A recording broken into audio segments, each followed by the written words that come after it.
Pourquoi Mars bleu? C'est parce que le cancer du côlon est aussi grave que le cancer du sein, même plus, puisque ça atteint les deux sexes et qu'il y a 42 000 nouveaux cas chaque année, 23 000 chez les hommes et 19 000 chez les femmes, et il y a quand même 17 000 morts chaque année. Donc le fait de faire, au moment de Mars bleu, de relancer les campagnes que nous faisons et dont nous allons parler par ailleurs depuis de nombreuses années à Monaco, c'est un élément positif pour la population. Nous nous adressons aux gens naïfs. Il est évident que le dépistage et la prévention s'adresse aux gens naïfs. Qu'est-ce que ça veut dire qu'une personne naïve? Ça veut dire une personne qui n'a pas d'antécédents familiaux, bien entendu, qui n'a pas de sang dans les selles, etc.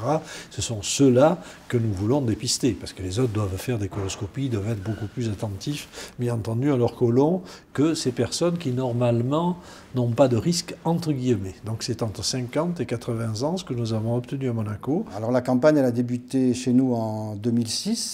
La campagne consiste pour les gens, comme a dit le docteur Ruizon, qui sont naïfs, c'est-à-dire qui sont à risque moyen de cancer colorectal. Ces gens-là sont invités à pratiquer une fois tous les 2 ans un test dans les selles qui s'appelle test hémocculte. Ce test est fait pour rechercher s'il y a du sang occulte dans les selles et auquel cas ensuite on fait une coloscopie.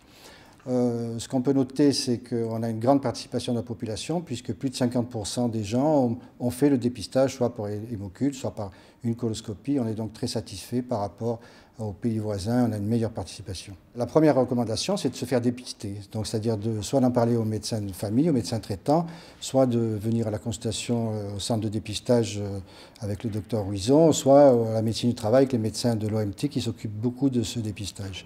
Sinon, ce sont des recommandations banales de mode de vie, d'hygiène de vie, de ne pas trop consommer de graisse animale, de manger des fruits, des légumes.